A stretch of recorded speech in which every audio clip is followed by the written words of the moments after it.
Good afternoon and welcome to Nutmeg Sports here on the HAN Network. Frank Granito standing alongside John Kovach. John, happy to have you back on Nutmeg. We had a great hockey game last night from the Darien Ice House. High school hockey night here in the FCX on a Wednesday.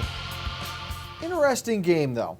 I thought we saw a lackadaisical New Canaan teams at times and a Greenwich team with a lot to improve on, but a lot of promise heading in towards the heart of the season. They showed a ton of heart twice, and that was late in the first two periods. They were down 1-0, tied it before first intermission. They were down 4-2, bang, scored 2, tie it before first intermission. Then New Canaan pulls away, and you have a New Canaan team that's scoring a lot of points.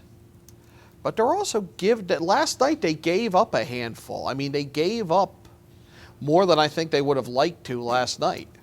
And it's interesting because the lines that gave up goals were those younger third and fourth lines for the Rams. And talking with Coach Gore after the game, if you want to have success in the FCX tournament, in the CIAC tournament, you need to be able to run 3-4 lines consistently. The past few games, those lines for New Canaan have made some rookie mistakes that have cost the Rams goals, and that's something they cannot afford as they head deeper and deeper into the season.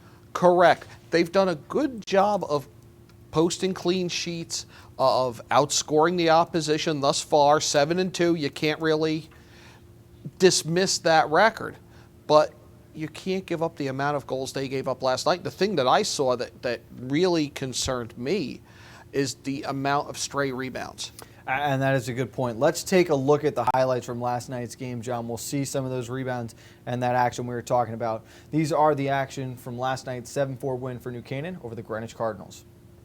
From the Darien Ice House, it is a rivalry night in the FCX as the defending FCX champion Greenwich Cardinals will test their luck against the number 5 team in the state of Connecticut. That are the New Canaan Rams. Captain's on the ice for the Rams right now as Gamble with the backhander down low and scores. Good look from Tyler Hill. Good forecheck coming, pass out in front, saved momentarily, and they score. Miscommunication between Webster and Pickering behind the net. Opportunity here, McMahon across, shot on goal, hit the post, the rebound, score! Gamble had a great look at it the first time, off the post though for 11 seconds. And an opportunity on the breakaway. Hill moving in all alone, Andrea to the forehand and scores!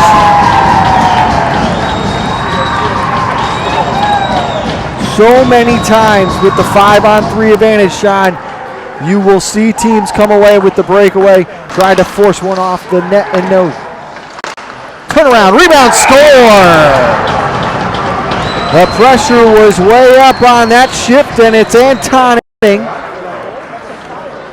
as Coach Gore changed the lines up a little bit that time. Ice House through a net, so sometimes it's a little tough to see the far end of the ice. As another turnover in the Ram zone. One-timer, tipped and score! And we're tied up at 4. Chase. Sent towards the front of the net, adding with it, and he'll score! An unlucky break for the Cardinals as it went off the foot of a sliding Connor Sentry. You saw there, John, a couple of fortuitous bounces for the Rams that you're going to need that kind of puck luck to be a good team, but there were times where Peter Windus almost just looked lost or lost track of the game, and he's given up these big rebounds that Greenwich capitalized on. But there were long stretches where he didn't have anybody down that end of the ice with him. And that's very hard for a goalie to keep that focus when you're watching hockey from 50, 80 feet away for 5 minutes, and then all of a sudden you're asked to make 3 saves. What struck me was Greenwich coming back after what could have been a back-breaking goal. And that was the 5-on-3. They're up a 5-on-3 power play, and New Canaan down 2 men scores on that Hill breakaway. And then just a couple of times where every Greenwich defender was to one side of the ice, and New Canaan had somebody hanging right there, right on the edge of the crease to just really take the easy tap in. The special teams for New Canaan so good. You saw they scored shorthanded. They had 2 more goals on the power play. They're up over 24% on the season on the power play. They're going to need to be successful there. I spoke with Don Eng earlier this morning off the air, and we talked about how New Canaan dominated the start of periods. It was a sloppy game, a neutral zone back and forth transition game during the middle, but they lost the last 3 minutes of those first and second periods, allowed this to be a game. Looking forward to Monday night's game we've got between Ridgefield and New Canaan, the top 2 teams in the conference. What do the Rams need to improve on to get revenge and beat a Tigers team who knocked off the Rams earlier this season? There's a word you use there, and I think it kind of sums up what we saw last night, because I discussed this game off the air with Dave Stewart, sports editor of the New Canaan Advertiser and the head of FCAC.net, and the word Dave used was sloppy, which I just heard you say, and that's it. You cannot have a sloppy game against a team as good as a Ridgefield, and they need to tighten things up. They need to, first off, corral the rebounds. And if corralling the rebounds is going to be a problem, then you've got to create a shield and just make sure there's nobody from Ridgefield there waiting to take the easy tap in. It'll be a lot of fun. Ridgefield gets West Haven this weekend. The Rams have Fairfield before that, a game they cannot overlook. John, I want to thank you for coming on with us this afternoon. We'll see you again Monday night. You'll be on the call. Kevin Coleman will join us as well. Excited about that one. It's going to be a good game. Should be a lot of fun. John's going to step out. We're going to take a break. When we get back, Donald Eng jumps in, and we'll be going to be joined by Scott Erickson, the sports editor of the Stanford Advocate of Hearst, Connecticut Media. That all coming up. Ready for this on the HAN Network. Want a new experience in car buying? No aggravation, no confrontation, just answers to all your questions. Scap Chrysler Dodge Jeep Ram. Car buying the way you want it to be. With one of the largest selections of new 2- and 4-door Jeep Wranglers available, we are Connecticut's Wrangler headquarters. Located in Fairfield, Connecticut, we're easy to get to. Just 2.5 miles off the Merritt Parkway, exit 44 via Route 58 South. Save thousands right now during the Start Something New sales event, now through January 31st. While there's still a bite out on the water, most anglers have decided to stow the gear for the winter. Just because Mother Nature isn't cooperating doesn't mean you can't see the latest models of all your favorite gear. With 2 convenient locations, it couldn't be easier to get your fix of summer. Boater, beach bum, fisherman, or simply love the New England coast, this is a unique place to shop. The Dock Shop, 51 Tokenique Road, Darien, 609 Riverside Avenue, Westport, or on the web, dockshop.com. Get a fresh start to the new year by shaking up your meal routine. Walter Stewart's Market is your local source for a delicious selection of fresh and convenient salad shakers, like Southwest salad with chicken, Cobb with organic chicken, Power Vegan with fruit and quinoa, Greek salad with tabbouleh, and grilled shrimp with hominy. Grab one from our salad case or order from our deli today. Walter Stewart's Market, 229 Elm Street, New Canaan, or shop online at stewartsmarket.com. Whether you're looking for the freshest seafood, the perfect steak, or want to share delicious appetizers, look no further than the Stone's Throw in Seymour. Chef Peter Hom has more than 30 years of experience creating original recipes in his American eclectic style. Our dishes are made from scratch with fresh, local ingredients that pair perfectly with a seasonal craft beer, a signature cocktail, or your favorite wine. When you visit our Riverside location, you'll feel like you're on vacation when you're only a stone's throw from home. Visit us on Roosevelt Drive in Seymour or at StonesThrowCT.com. It's all about meeting goals this year, and Trinity CrossFit of Ridgefield has experienced trainers, top-of-the-line equipment, and a newly renovated space to help get you there. Offering more classes per day than any other CrossFit gyms in the area, we cater to all fitness levels. Our coaches have a combined 10 years of experience in CrossFit, and as competitors themselves, Trinity coaches can get you ready for competition in 2017. Visit our convenient location on Route 7, Danbury Road, or find out more at trinitycrossfit.com. It's all. If you're watching this broadcast, you're not alone. The HAN network is available for 200,000 Connecticut cable customers on the Frontier Network, and we've also reached 1.7 million viewers on our free live streaming sports, news, and entertainment broadcasts. To reach our rapidly growing audience, contact Advertising Director Jessica Murrin at 203-273-7312 or email jessica@han.network.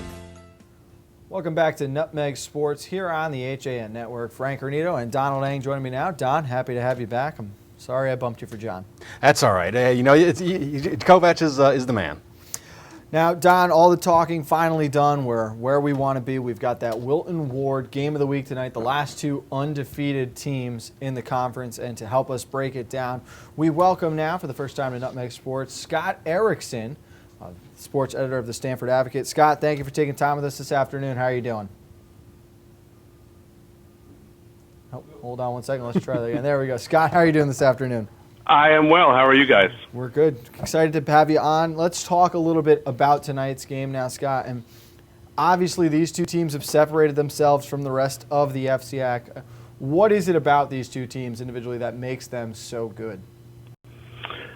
First of all, they're full of seniors and juniors who have played together a long time.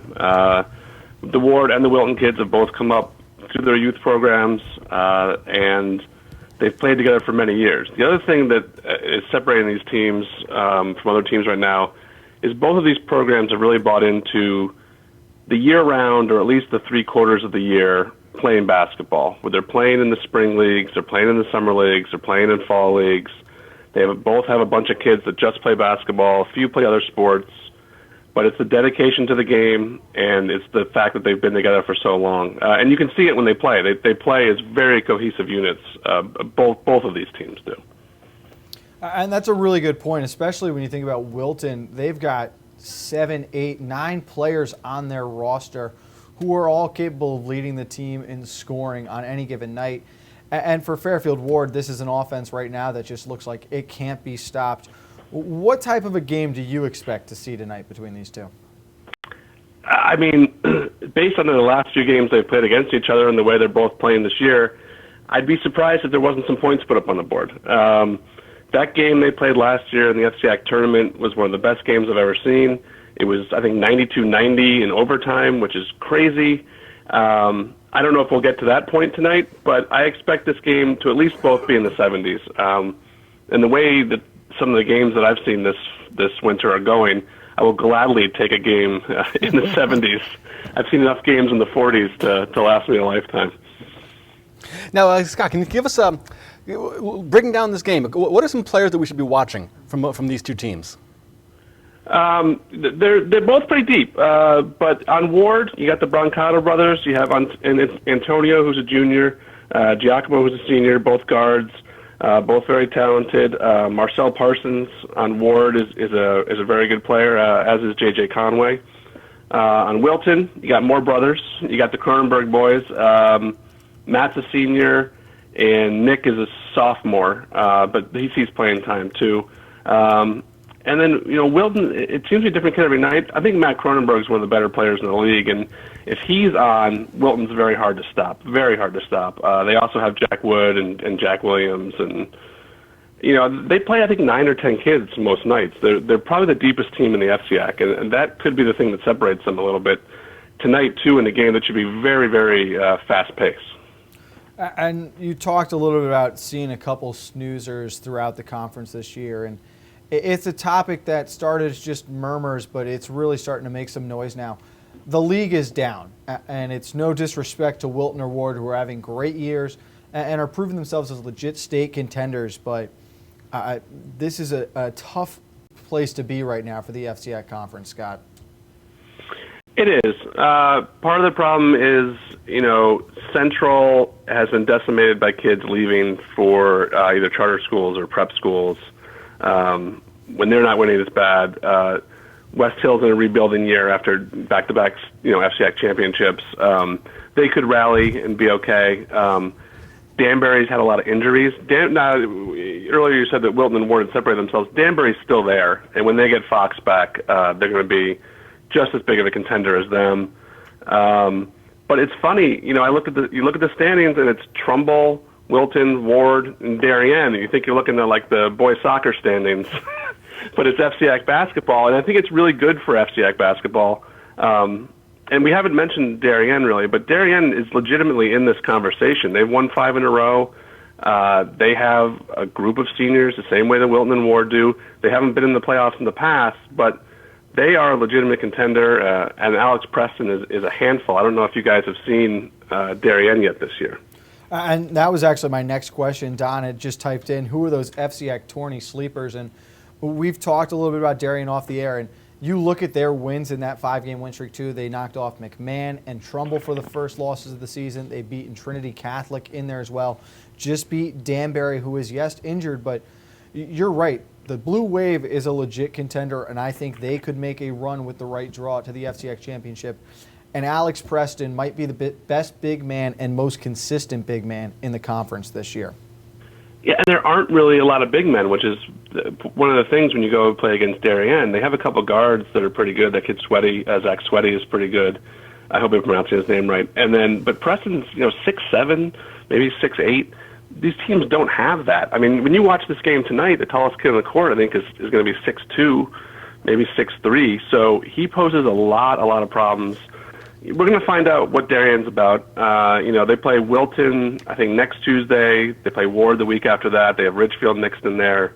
But the fact that they've beaten Trinity and beaten Trumbull and beaten Danbury, they're legit. And I think sometimes you see them at the top of the standings and you think, oh, it's Darien, and they'll come back to earth.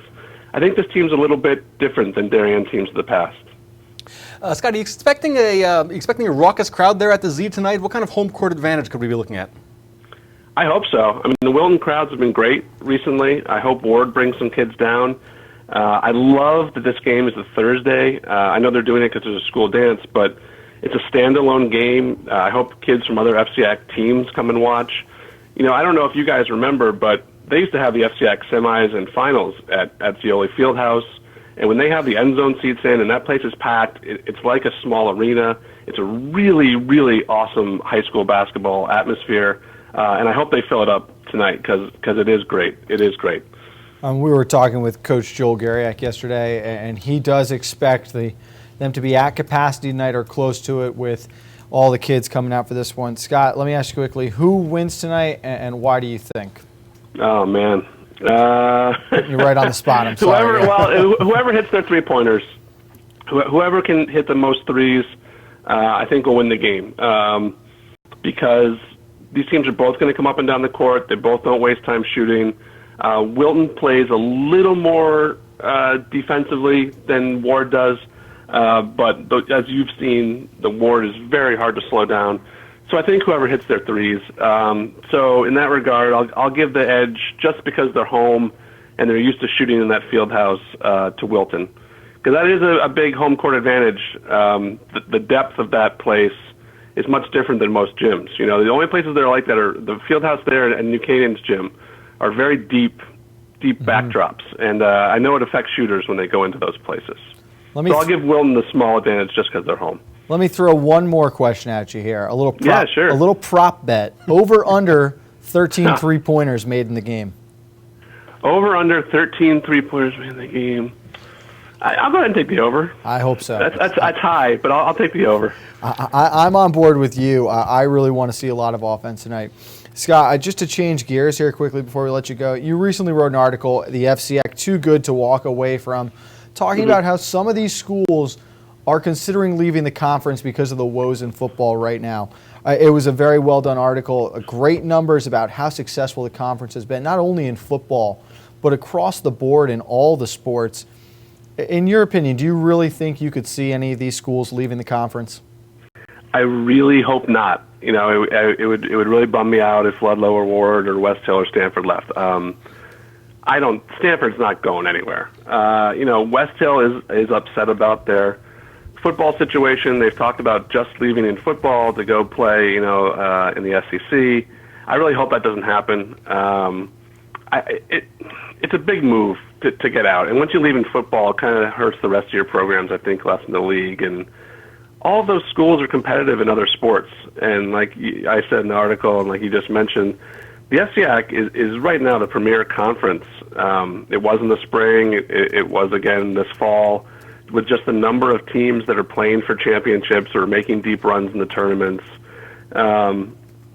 It would really be a shame if one of those schools left the conference. I think it would really hurt the conference, and I don't think in the long run it would be good for the schools. we all love football. Football's, the thing that drives everything financially for all of us and for the schools too. But you don't want to make a decision, I think, based on, your inability to win in one sport.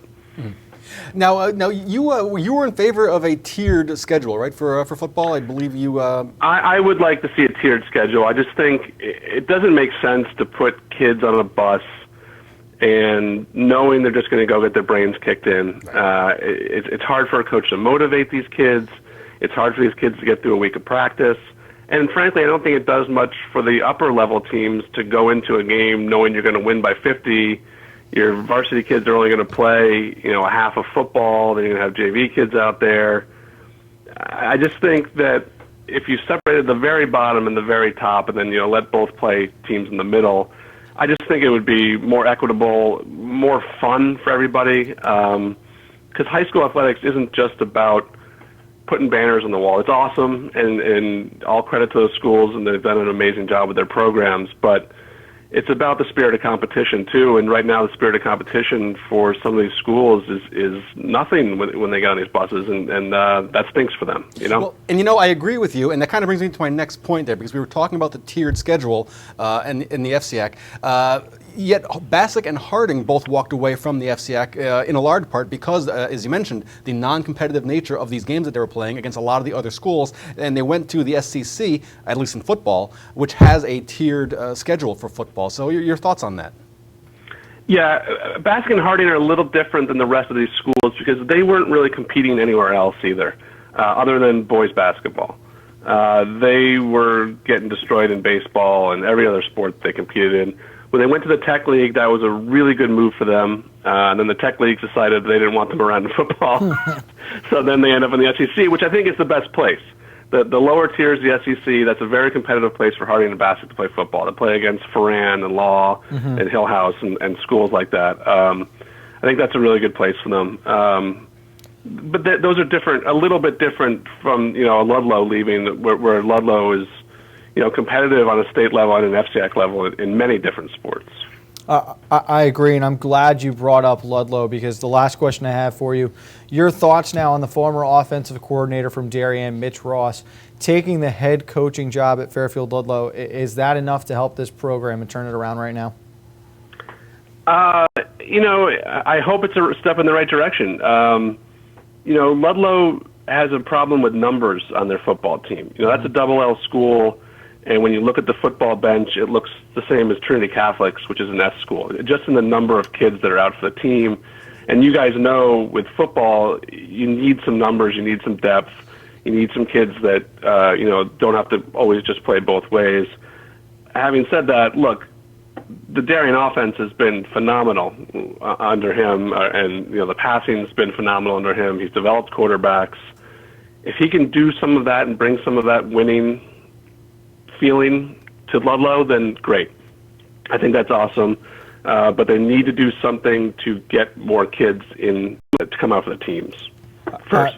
It's a really good point, and it's a tough battle to win because you look at Fairfield and you think of it as a 2-school town, but really it's 3 schools when you're competing with Fairfield Prep as well. So, 4. I mean, you got Notre Dame, Fairfield. I mean, not football, but I mean, it's 4. There's 4 high schools in the town. And then you have the other schools where the kids go, where they go to GFA or they go to, St. Luke's or whatever. Those guys lose a lot, especially I think Ludlow loses more than Ward. Look at Ludlow's basketball team. They lost 2 kids to GFA this year. I mean, it's hard. It's hard when you don't have the numbers. And I don't know what the answer is at Ludlow in that regard. It'll be tough, but I think it's a win for the administration getting a hire like that, a high-profile coach from a winning program, and he's clearly dedicated to academia too. So we'll wish him the best of luck. Scott, want to thank you for joining us tonight. We hope to see you down at the Z, and we'll talk to you again soon. All right, thanks a lot, guys. Anytime. Thank you again. That was Scott Erickson of Hearst Media. Don, let's take our second break quickly. We'll come back, put a wrap on this, give a quick preview again for tonight's game. All that coming up next right here on Nutmeg Sports on the HAN Network.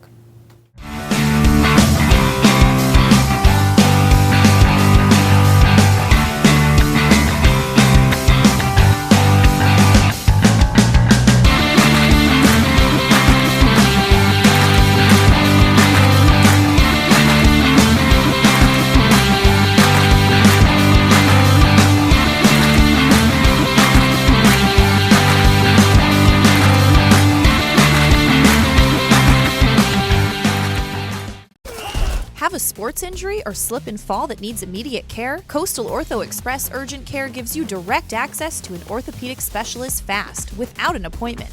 Basketball, hockey, skiing, whatever the sports injury is, sprain or fracture, Coastal Ortho Express can help. Coastal Ortho Express Urgent Care, open Monday through Saturday, now in 2 locations. The iPark Building at 761 Main Avenue in Norwalk and 36 Old Kings Highway South in Darien. Or go to coastalorthoexpress.com, like them on Facebook.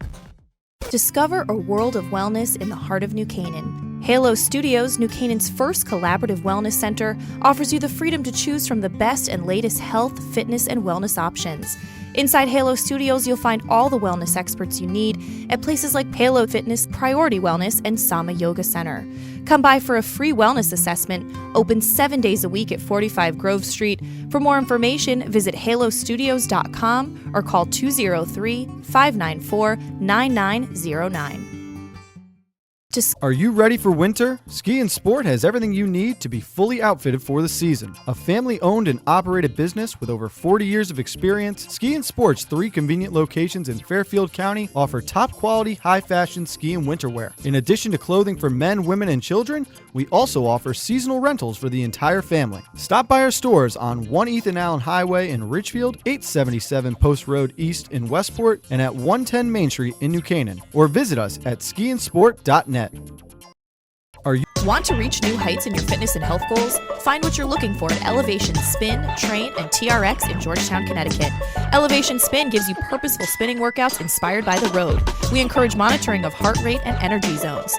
Elevation also offers customized personal training with dedicated professionals passionate about helping you reach your goals. And let us motivate you to reach greater performance and functionality with TRX suspension training, using your own body weight for an incredible dynamic workout. Located at 4 Old Mill Road in Georgetown, call Elevation at 203-544-9503 or visit ElevationSpinTrainTRX.com for more.